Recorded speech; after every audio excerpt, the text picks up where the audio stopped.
अगर आपको अंग्रेजी सीखना है तो ट्रांसलेशन एक अच्छा माध्यम होता है। यह एक ऐसा प्रोसेस होता है जहां आप अंग्रेजी अच्छी तरह सीख जाते हैं और इसके बहुत सारे फ़ायदे होते हैं। पहला फ़ायदा है वर्ड मीनिंग, एक एक शब्द का अंग्रेजी के शब्द की जानकारी मिल जाती है। दूसरा है वाक्य की रचना, टेंस के अनुसार अलग अलग वाक्य की रचना की जाती है। इस तरह से स्ट्रक्चर ऑफ सेंटेंस की जानकारी आपको मिल जाती है। और इम्पोर्टेंट फ़ायदा यह है कि आप अंग्रेजी बोलना, लिखना एंड पढ़ना सीख जाते हो। और डेली यूज़ होने वाले कुछ ऐसे शब्द होते हैं जिसका प्रयोग आप अंग्रेजी के वाक्यों में कहाँ करना है, किस अर्थों में करना है, इसके लिए आप बिल्कुल कंफ्यूज हो जाते हो। तो हम डिस्कस करने वाले हैं ऐसे वर्ड जैसे मैनी एंड मच। ये डिटरमिनर्स के वर्ड हैं। मैनी का अर्थ होता है कई, मच का अर्थ होता है ज़्यादा। अर्थों के हिसाब से देखा जाए तो कई, ज़्यादा, ये दोनों समान अर्थ लगता है, लेकिन इंग्लिश के सेंटेंस में जब यूज़ करोगे तो ये बिल्कुल डिफरेंट होता है। कैसे? मैनी का प्रयोग हम काउंटेबल नाउन यानी गणनीय संज्ञा के पहले यूज़ करते हैं। गणनीय मतलब कोई भी संज्ञा शब्द है, जैसे कोई व्यक्ति है, जगह है या कोई वस्तु है जिसको हम काउंट कर सकते हैं, गिनती कर सकते हैं, उसके पहले मैनी का प्रयोग किया जाता है। मैनी ट्रक्स, कई ट्रक, मैनी टाइम, कई बार, एक बार, दो बार, तीन बार, चार बार, इस तरह से आप काउंट कर सकते हो, इसलिए मैनी टाइम्स। मैनी बॉयज़, कई लड़के, मैनी स्टूडेंट्स, कई विद्यार्थी, मैनी एनिमल, कई जानवर, मैनी प्लेस, कई जगह।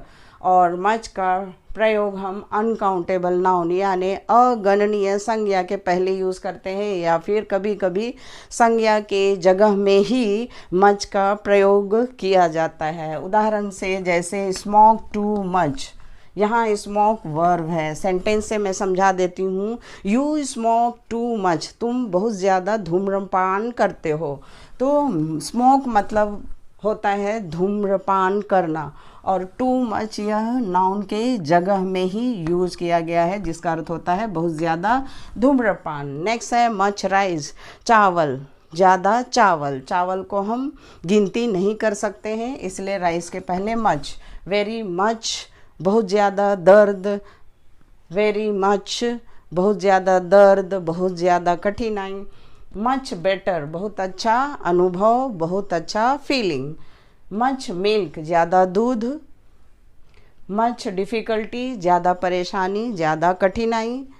मच मनी, मनी के पहले भी मच का प्रयोग करते हैं। तो इस तरह से आपने वर्ड मीनिंग को अच्छी तरह से समझ लिया। अब हम हिंदी के वाक्य से अंग्रेजी के वाक्यों में ट्रांसलेट करने वाले हैं, और इस तरह से आप शब्द के साथ साथ वाक्य को भी आप बोलना सीख जाते हैं और लिखना, पढ़ना, बोलना सीख जाएंगे। तो इसलिए ट्रांसलेशन एक अच्छा माध्यम है। तो आइए हम आगे बढ़ते हैं ट्रांसलेशन की ओर। Let's get start how to use in sentences many and much, Hindi to English. Many and much, these are determiners. Determiners are the words which are used before nouns to fix or define them in one way or the other. Many and much का प्रयोग वाक्यों में जब हम use करते हैं noun के पहले, तो नाउन को फिक्स करता है या डिफ़ाइन करता है। यह हम आगे वाक्यों से ही समझेंगे और जानेंगे कि किस तरह से वाक्यों में नाउन को डिफ़ाइन करता है। मैनी का अर्थ होता है कई, और यह काउंटेबल नाउन के पहले यूज़ किया जाता है। काउंटेबल नाउन मतलब हम जिस नाउन को गिनती कर सकते हैं। फॉर एग्ज़ाम्पल, उसने कई सवाल पूछे। He asked many question, he asked many question. कई लोग अंग्रेजी बोलना चाहते हैं। Many people want to speak English, many people want to speak English. मेरे पास कई कलम हैं। I have many pens, I have many pens. कई उसका नाम नहीं जानते हैं। Many don't know his name, और many do not know his name. कुछ ज़्यादा और कई लोगों को इसके बारे में जानकारी नहीं है। Not many people know about this, not many people know about this. मैं वहाँ कई बार आया हूँ। I have come here so many times, I have come here so many times.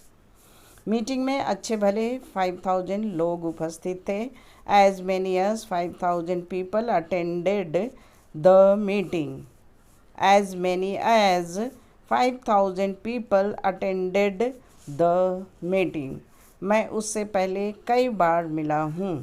I have met him many times, और I have met him many times before. कई लोग सुस्त होते हैं. Many people are lazy. Many people are lazy. मैं कई किताब नहीं लाता हूँ. I don't bring many books. I don't bring many books. कई फलों में गुठलियाँ होती है. Many fruits contain stones. Many fruits contain stones. क्या वह कई मुर्गियाँ बेचती है? Does she sell many hens? Does she sell many hens? कई लोग उसके आइडिया से असहमत होंगे. Many people will disagree with his idea. Many people will disagree with his idea. तुम्हारे निबंध में कई गलतियां हैं. There are so many mistakes in your essay. There are so many mistakes in your essay. Kalidas ने कई नाटक लिखे थे. Kalidas has written many plays. Kalidas has written many plays. तुम्हारे निबंध में कई गलतियां हैं. Again, there are many mistakes in your essay. अब हम much का प्रयोग करेंगे. much अनकाउंटेबल नाउन के पहले यूज़ किया जाता है और यह अनकाउंटेबल होता है जिस संज्ञा को हम गिनती नहीं कर सकते हैं. अब वाक्यों से समझेंगे. तुम बहुत ज़्यादा धूम्रपान करते हो. मच का मतलब होता है ज़्यादा. You smoke too much. You smoke too much. मैं आजकल ज़्यादा बाहर नहीं जाता. I don't go out much these days. I don't go much these days. तुम बहुत बदल गए हो. You have changed much. You have changed much. वह बहुत ज़्यादा बोलता है. He talks too much. He talks too much. उसे बहुत समय लगेगा. It will take much time. It will take much time. वह बहुत प्रसन्न था. He was much too happy. He was much too happy. मुझे अब बहुत अच्छा लग रहा है. I am feeling much better now. I am feeling much better now. मैं तुम्हारे स्वभाव से बहुत प्रभावित हूँ. I am very much impressed by your nature. I am very much impressed by your nature. मेरी गाय ज़्यादा दूध देती है. My cow gives much milk. My cow gives much milk. तुम्हारे पास कितना ज़्यादा रुपये हैं?